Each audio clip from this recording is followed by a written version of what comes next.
11 सितंबर 2001 को पूरी दुनिया ने दहशत से देखा। आतंकवादियों ने अमेरिका पर हमला किया। उन्होंने 4 हवाई जहाज हाईजैक कर लिए।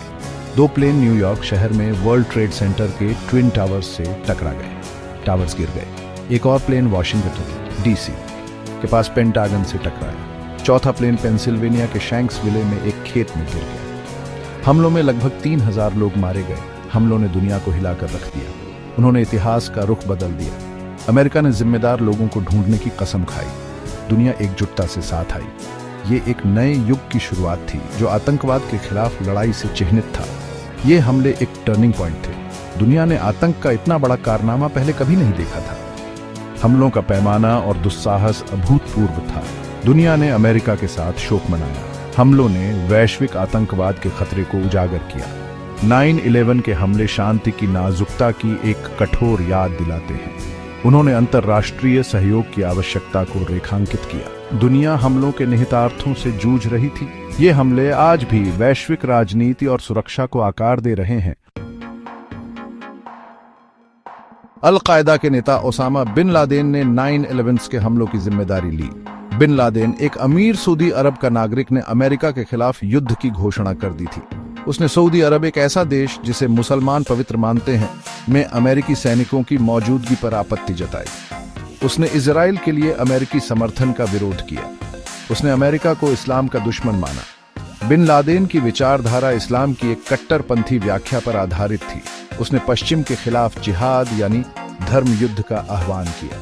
उसने अनुयायियों की भर्ती के लिए प्रचार और धार्मिक बयानबाजी का इस्तेमाल किया। उसने दुनिया भर में प्रशिक्षण शिविरों और गुर्गों का एक नेटवर्क बनाया। बिन लादेन का संदेश कुछ असंतुष्ट मुसलमानों के साथ प्रतिध्वनित हुआ। उसने शिकायतों का फायदा उठाया और पश्चिम विरोधी भावना को हवा दी।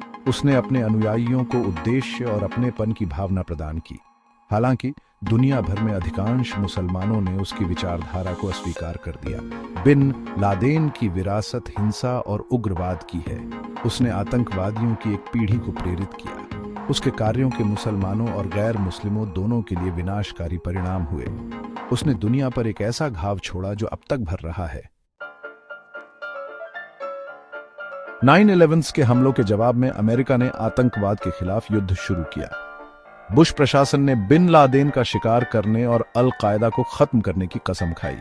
अमेरिकी सेना ने अफगानिस्तान पर हमला किया, जहां माना जाता था कि बिन लादेन छिपा हुआ है।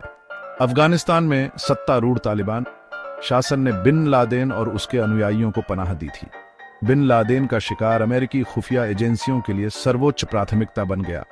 CIA ने अल-कायदा के गुर्गों का पता लगाया और पूछताछ की। उन्होंने सुरागों का पीछा किया और दुनिया भर से खुफिया जानकारी इकट्ठा की। बिन लादेन की तलाश लंबी और कठिन थी, जो लगभग 1 दशक तक चली। अमेरिकी सरकार ने बिन लादेन को पकड़वाने वाली जानकारी के लिए $25 मिलियन का इनाम रखा। इनाम बिन लादेन को न्याय के कटघरे में लाने के अमेरिका के दृढ़ संकल्प को दर्शाता है। दुनिया ने उसके पकड़े जाने या मौत की खबर का इंतजार किया। बिन लादेन का शिकार अमेरिकी खुफिया और सैन्य कर्मियों की दृढ़ता और समर्पण का प्रमाण था। उन्होंने दुनिया के सबसे वांछित व्यक्ति को ट्रैक करने के लिए अथक प्रयास किया। उनके प्रयासों का समापन पाकिस्तान के एबटाबाद में बिन लादेन के परिसर पर छापेमारी के साथ हुआ। चौथा भाग, एबटाबाद में zero hour the raid and its aftermath. 2011 में अमेरिकी खुफिया विभाग को एक बड़ी सफलता मिली। उन्होंने एक कुरियर का पता लगाया जिसके बारे में माना जाता था कि वह बिन लादेन से जुड़ा था। पाकिस्तान के एबटाबाद में एक परिसर में। परिसर असामान्य था। यह बड़ा और भारी किलेबंद था, ऊंची दीवारों और कंटीले तारों के साथ। CIA ने महीनों तक परिसर की निगरानी की। उन्होंने निवासियों की गतिविधियों का अवलोकन किया और उनके संचार को इंटरसेप्ट किया। सबूत एक हाई वैल्यू टारगेट, संभवतः खुद बिन लादेन की उपस्थिति की ओर इशारा करते थे। 2 मई 2011 को अमेरिकी नेवी सील्स की एक टीम ने परिसर पर एक साहसिक छापा मारा। सील चुपके हेलीकॉप्टरों पर पाकिस्तान गए। उन्होंने परिसर पर धावा बोल दिया और सशस्त्र प्रतिरोध का सामना किया। छापेमारी लगभग 40 मिनट तक चली। सील के साथ गोलीबारी में बिन लादेन मारा गया। उसके शरीर को पहचान के लिए अफगानिस्तान ले जाया गया और फिर समुद्र में दफना दिया गया। दुनिया को बिन लादेन की मौत के बारे में तब पता चला जब राष्ट्रपति बराक ओबामा ने व्हाइट हाउस से राष्ट्र को संबोधित किया।